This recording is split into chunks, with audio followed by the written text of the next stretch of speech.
Okay, so good afternoon, everyone, and welcome to another presentation of Lavender House.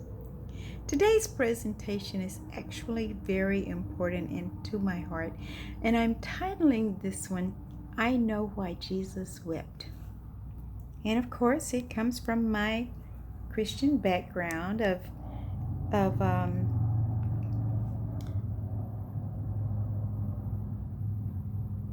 the Easter story, I'll say, okay? Or the philosophy behind the Easter story. Um, Today would be what we call Good Friday. However, I don't think it was quite so good with the accounts leading up to the crucifixion. But there was a time prior to the crucifixion where Jesus was conscious of what was really going on in the world around him. And his human side of his life, although he recognized that he was one with the Father and that he would overcome this, his human side of himself recognized this as a great challenge, okay? And so me coming through Lent, just this 40-day season of Lent, has brought its challenges. I decided to give up meat, and one of the reasons that I was doing that during the time of Lent was because I wanted to develop a closer spiritual strength, stamina, more just denying the physical part of me and just leaning into the Christ consciousness of me. And what I expected of that, because I did have expectations. So anytime you make a sacrifice, you expect an ROI. It's human nature. We expect a return on our investment. So we expect that when we do things, when we offer our bodies a living sacrifice, holy and acceptable unto God, as our reasonable service, and that we are conformed, we are not conformed to the dictates of this world, but we are transformed by the renewing of our mind, that we might prove, okay, what is that good and acceptable will of God in our lives. So that's Romans 12:1 and 2. And so I've been promising for a while to do more videos on the 8 natural laws of health. And these are just natural laws, okay? So I'm just going to go down the list right quick. They are nutrition, exercise, water, sunshine, temperance, rest, air, and trust in God. I would like to put trust in God right there at the top. You know, did you ever wonder why one of the parables of Jesus was saying, if you have the faith, even as much as a mustard seed, a small mustard seed, if you have the faith as small as a mustard seed, you can say to this mountain, be thou removed and be thou cast into the sea, and pretty much the mountain's got to move. Okay? So faith is believing, and so faith comes by the word, okay, of God. So I guess that's why, for me, trusting in God comes up first. I'm trying to put it down last, but it's probably going to pop up throughout. So let's pick on nutrition. There have been, eons, and we got people that are vegetarians and vegans and pescatarians and ketotarians. I'm sure that's not a number. There's all kinds of diets. Why are we so infatuated with different kinds of diets? And I myself am a diet and lifestyle counselor. And so when I tell you that I know why Jesus wept, because in the period of time leading up to his crucifixion, he recognized that although he came to serve and to give and to teach, there were just some people that were not going to be ready. Okay? There were just some people that are not going to accept it. And I find myself that I can tell people to do, and I think it's because it's just so natural and so simple. And yet, in our day and time, and I'm pretty sure even as in Christ's day and time, one of the reasons he wept was because he couldn't change them. He couldn't get them to embrace the simplicity of the love and the power of God, to trust in God, to get them through in a situation. Okay? So I'm going to go back to the 8 natural laws, and I'm picking on nutrition first. I'm a diet and lifestyle counselor. If you're going through, so many of us are going through dis-ease, discomfort, discord in our lives, one way or another. Okay? And so much of it can be rectified. People, we are fearfully and wonderfully made. And God is the greatest lover of us all. The Creator. The one that made these bodies, made them in a manner that they will repair themselves if you give them the right nutrients. Just work with it. Work with it, not against it. Okay? Now, I gave up meat for Lent. And I did have a definite expectation for the ROI. Okay, so my commitment was to offer my body a living sacrifice, holy and acceptable unto God, as my reasonable service. And be not conformed to this world, but be transformed by the renewing of my mind, that I might prove what is that good and acceptable will of God. So I believe that that good and acceptable will of God for my life is health, love, joy, happiness, prosperity.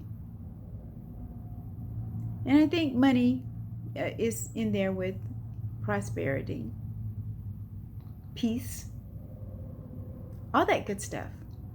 God gives us the good things. And the Bible says God will withhold no good thing. And Jesus even made a parable and says, how many of you, being evil, would give your son a rock if he asked for an egg?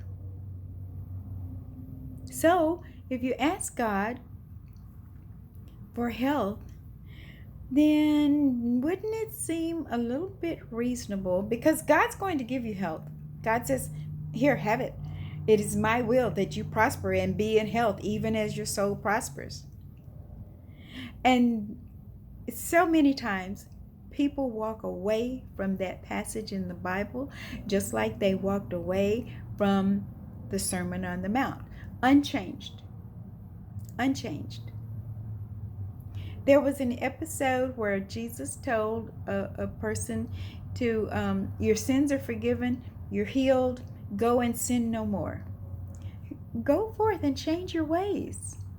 And think there was a time that Jesus, on his way, on that pressure part of his natural human self being personified, okay, that he realized, I tried, but they just can't do it. And so for me, when I say I know why Jesus wept, it's because I have a sermon on diet and lifestyle, diet and exercise, diet and meditation, and elevating ourselves spiritually and mentally, and not just conforming to what the world's fads bring. It's just, oh, eat this, don't eat that, oh, eat this, don't eat that, da da da da da. Well, if you have certain conditions, yeah, you're going to have some do's and don'ts for a while in order to bring the body back into a state of wholesomeness. Now, I do not doubt for a moment that God has the power to just whack you, and you can, or zap you, as Reverend Ike used to say, and yeah, you can be perfectly whole. But then you'll probably perfectly go back to what you were doing before, and then you will probably perfectly get back to the state that you were in the original part, okay, of being diseased, discomforted, distressed. Okay? So, nutrition. I'm not going to pick on eating meat because I'm not going to promise you that I'm never going to be caught eating meat. But I do recognize that the decreased efforts that I have put toward eating meat, I feel better. Okay? That's part of my art. That's part of my return on the investment during this Lent season. And that was the expected outcome, was that I would feel better. Maybe I wouldn't have quite so much aches and pains, or, lots of other things. All right. So I did a lot of juicing. I did a lot of fasting. I did a lot of fruits and vegetables. Okay. I was never hungry. Actually, I did get hungry in some of the intense parts of the fasting. But I want to say I meditated and prayed my way through it, through those difficult parts. So I understand Jesus's frustration in that part too. And I continued to exercise. I did have to adjust it a little bit at times, especially when there were days that were cold and gloomy, and I didn't have a lot of energy. But I didn't catch a cold, I didn't catch a flu, I didn't catch COVID, I didn't, I supplemented with natural vitamins and herbs. I have more trouble with synthetic medicines in my body than I do with natural herbs and vitamins and things like this. I increased my vitamin C and increased my vitamin D and zinc, and these things that are reported to help um, promote the body's immune system, so you don't get, okay, um, um, seasonal allergies, flus and colds and coughs.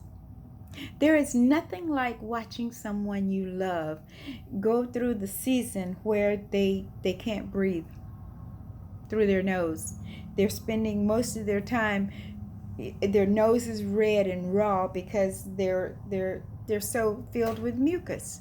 And yet, when you say to them, cut out the dairy and don't eat so much meat or sugar, That's like you're speaking a foreign language to them. So I know why Jesus wept when you're watching that unfold right in front of you. And you know the consequences of it. And the person does too. And yet they're not able to just, step across the street there. It's hard. Okay? So I had an exercise in nutrition, and my ROI, my return on investment in that challenge to myself has paid off, I want to say, absolutely gloriously. Okay? And I did incorporate exercise. Most of my exercise turned out to be, well, and I did ride my bike a good bit, but you have to have some cardio. The body was made for movement. Okay, we're not supposed to be laying around like an old stagnant pond. An old stagnant pond stinks.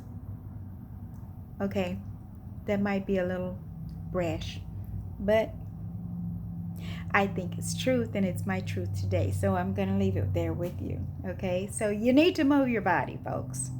Exercise. All right, go for a walk, do some yoga. While you're watching television, or even there are people now that working from home that I know someone that bought a desk that she can stand up and she can pace in place, okay, while she works. Well, you can do the same thing if you're sitting in front of the television on the couch doing the video games or watching movies. Well, get up. You still can see the movie, okay? Get up and march in place. Raise your hands over your arms. Just move the body. Okay, exercise. Water. It's amazing how many people do not drink water. I'm guilty of that one, because even now I can recognize that today I have not had quite enough water, because I don't know if you can see those little ridges on my fingertips. Okay, for me that's one of the first signs of dehydration.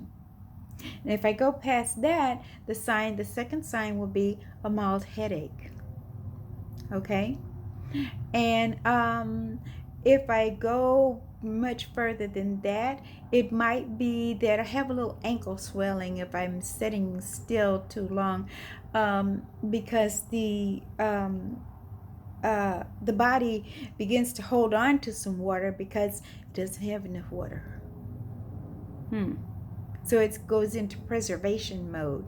And then if you have some health issues that follow up with that, the lymph fluids start helping with the edema, okay, the swelling of the ankles or the legs. Oh gosh, these bodies of ours were so fearfully and wonderfully made. Okay, let's go to sunshine. Sunshine. You've heard things like vitamin D is free. It really is. You get it from sunshine.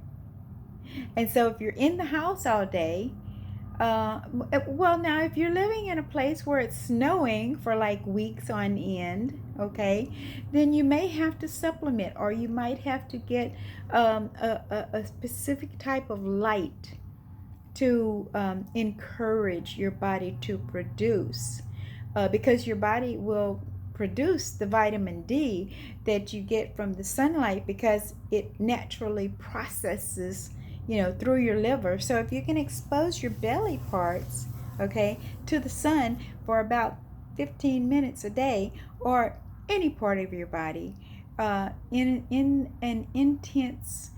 an intensely sunny day. Now, I'm not saying go out there and cook yourself in the heat of summer in the southern states, okay?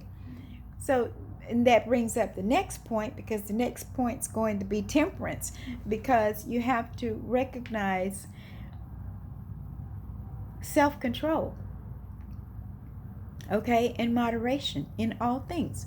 Now, and that throws us back to nutrition. If you have a tendency to overeat at night and then go to bed and go to sleep, and then you wind up with this big bubble belly, okay, that's an impact on your liver, your pancreas, your spleen, your gallbladder, your intestines, and all of that fat stored up around there winds up causing you other consequences. Okay, so there are consequences for not following the laws of health. And one of the natural laws of health is self-control, temperance. So first of all, you got to be paying attention to your body to know, am I eating because I'm hungry?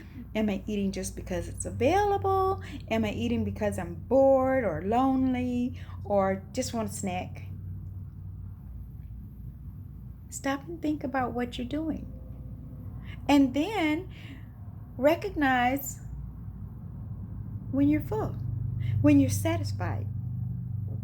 Unfortunately, a lot of our foods are not very satisfying, and they are filled with additives that make them more addictive. I'm going to pick on MSG, because for me, MSG will trigger an occasion to overeat certain things. And so I don't eat certain things because they contain MSG, and I know that that is going to cause or create a sensation within me that makes me want to eat more. Say, for instance, Cheetos. I'm picking on this, and you know, I know for me that the MSG part of that causes me to have a tendency to eat more Cheetos than I should, because I can have like this palm of my hand full, okay, and that's enough for a snack. How many people do you know just eat like it says serving size 16 chips or something like that? How many people you know are going to measure out 1 ounce or 16 chips and stop there? In our society, I don't know too many of them, okay? They might do it at 10 o'clock in the morning, but then at 2 o'clock in the day, they'll have another one of those. And at 4 o'clock in the day, they'll have another one of those, okay? So you're going to pass your recommended daily allowance of snacking. So temperance involves self-control, and so you have to know yourself. You have to know your own body. My son went to the doctor one time and came home and told me, as though I had not told him this 1,000 times before, well, my doctor said more fruits and vegetables and suggested avocados. I told him I wasn't doing that one. Okay? Wow. And for him to come home and say, my doctor suggested that, I wanted to say, I've been telling you that for years. Eat your vegetables. How many mothers doesn't say, eat your vegetables?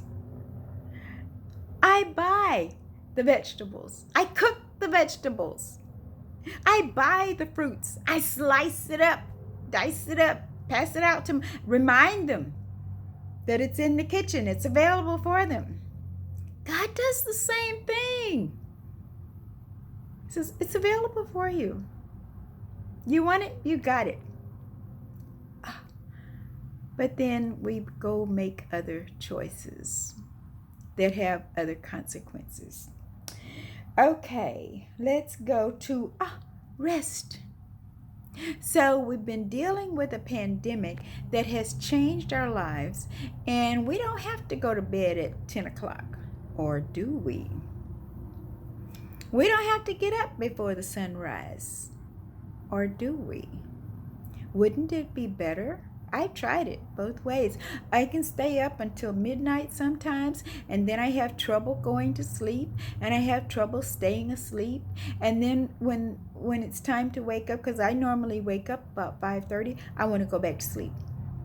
And sometimes I've given into that. And man, it does have consequences. If you don't get proper rest, then your brain is becomes overactive. Your body becomes sluggish or tired when you should be more alert. Okay? You don't want to do things. You get brain fog. Okay, I did say fog, not frog. Okay. Brain fog. You're not as alert and agile, as clear thinking as you could be when you're not rested. So, I'm going to divulge my age, but there was a period of time where the stores closed at a certain time. You couldn't go shopping at 2 o'clock in the morning or 3 o'clock in the morning. Um, uh, there was no place to go. We used to have a thing that the old people used to say, uh, ain't nothing open past 10 o'clock but legs and 7-Elevens. That was probably a bad one. But anyway, you know what